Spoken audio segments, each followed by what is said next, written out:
What if America actually imposed a 50% tariff on Canada? Imagine waking up tomorrow, checking your phone, and seeing one headline. America just imposed a 50% tariff on Canadian goods. Canada. Excuse me? America. It's complicated. Canada. No, actually, it really isn't. And suddenly, two countries that normally act like friendly neighbors are having the economic equivalent of a family group chat argument. Nobody knows who started it, everyone has screenshots, and somehow, maple syrup is involved. But what would actually happen if America went through with a massive tariff on Canada? Would prices explode? Would businesses panic? Would Canada retaliate? And would your grocery bill suddenly need its own financial advisor? Let's find out. Day 1. The tariff hits. It's midnight. The tariff takes effect. A truck crosses the US-Canada border carrying Canadian goods. Yesterday, the shipment was worth $100,000. Now, depending on the product and applicable rules, a 50% tariff could add another $50,000 in import costs. And here's the first thing people get wrong about tariffs. Canada doesn't simply receive a bill from America. The tariff is charged on imports entering the United States. So the importer has to deal with that additional cost. And then comes the awkward question. Who actually pays? The importer? The manufacturer? The retailer? Or eventually, you? Congratulations, you have just been promoted to participant in international economics. There is no salary. Week 1, the price tag starts sweating. At first, most Americans don't notice. You walk into a store. Everything looks normal. You pick something up. $20. Fine. Then, a few weeks later, $22. You stare at the price. The price stares back. You put it down. Suddenly, you have decided you never needed it anyway. That's how tariffs can reach ordinary consumers. Not with an explosion, with a slightly more painful receipt. Businesses now have choices. Raise prices, find another supplier, accept lower profits, or reduce costs. And every company makes that decision differently. Some may absorb part of the cost. Some may pass more of it to customers. Some may change suppliers completely. And some executives may simply stare at an Excel spreadsheet until it starts making sense. Spoiler, it doesn't. Then Canada responds. Now imagine Canada sitting quietly and saying, okay, except Canada isn't necessarily going to leave it there. Canada could respond with retaliatory tariffs on selected American products. America, your stuff is more expensive. Canada, okay, your stuff is more expensive too. America, that's not how this was supposed to go. And suddenly, we're in a trade fight. The problem? America and Canada don't just trade finished products, they trade parts. Lots of parts. The supply chain problem. Imagine an American company needs a component from Canada. That component crosses the border. It's combined with another part. Then the finished product gets shipped somewhere else. That's normal in modern manufacturing. The two economies are deeply connected. So when tariffs change the economics of those transactions, companies start asking, can we get this somewhere else? Maybe Mexico. Maybe Europe, maybe Asia, maybe another American supplier. Sounds easy. Just find another supplier. Problem solved. Except factories aren't Amazon Prime. You can't click Replace Canadian Supply Chain, Same-Day Delivery. Specialized suppliers can take months or years to replace. Contracts have to change. Factories have to adjust. Transportation routes have to change. And suddenly, a tariff that sounded like one number on television becomes a giant logistical headache. Month 1. Americans notice. Eventually, consumers start feeling it.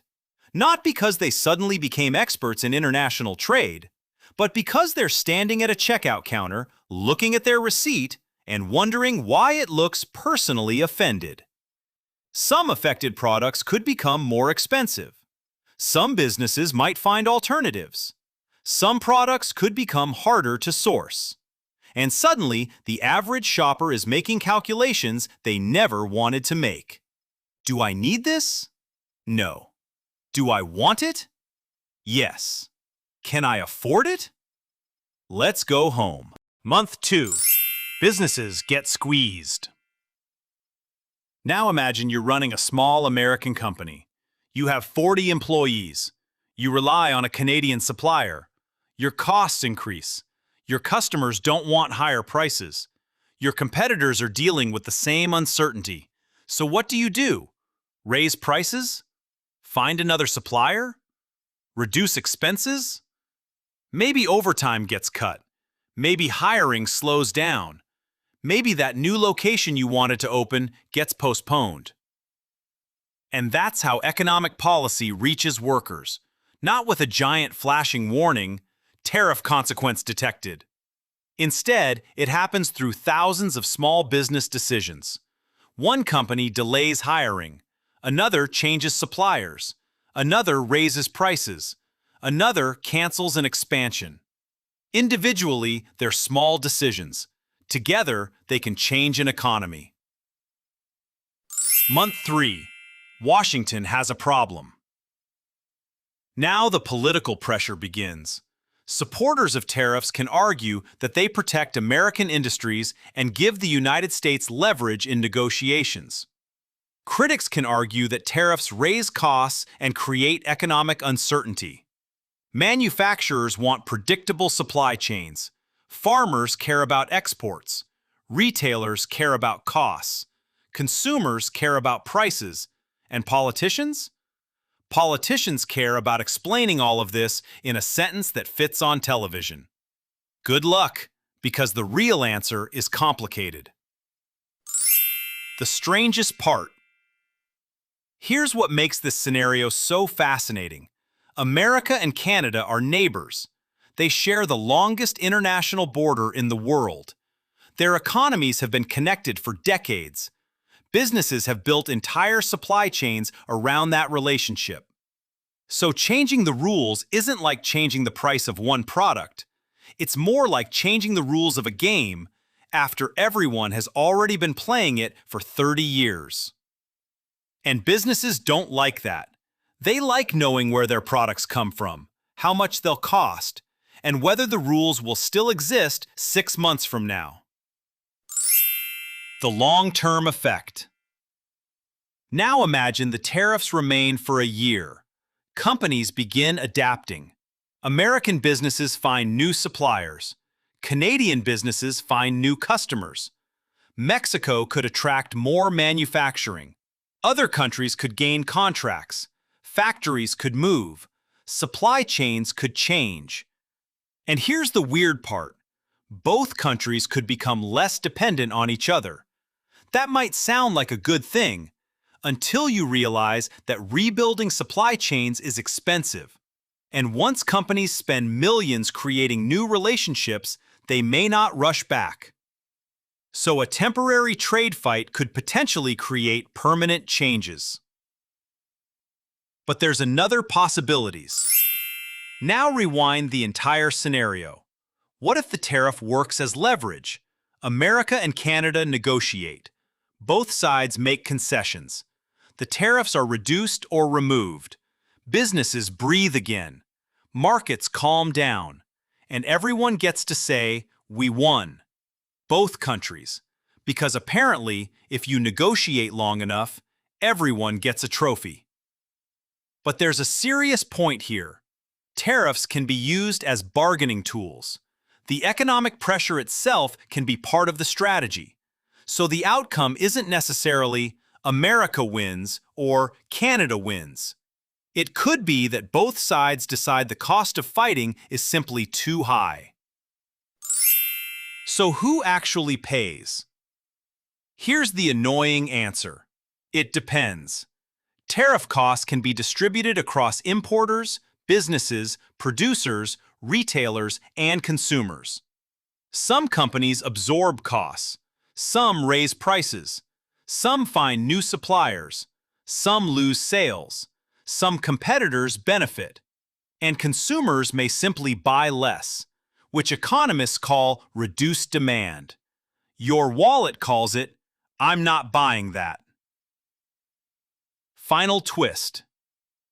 So what happens if America actually imposes a 50% tariff on Canada? Probably not instant economic collapse. Your supermarket isn't going to turn into a Mad Max movie. Canada isn't going to invade Minnesota with maple syrup.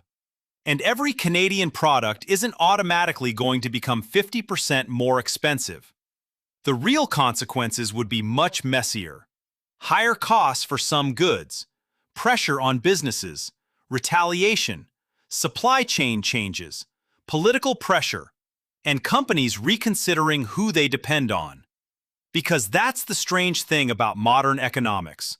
One announcement can travel through thousands of businesses before eventually reaching you.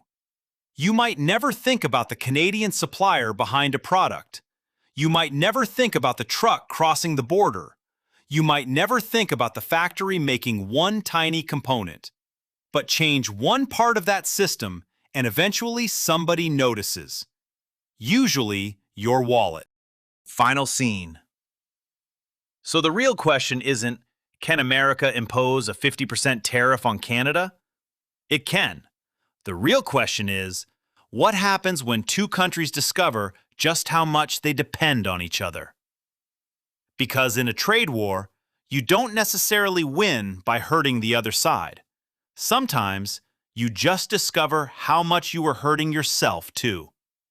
And somewhere at the US-Canada border, that truck driver is still looking at the paperwork, thinking, I should have become a YouTuber.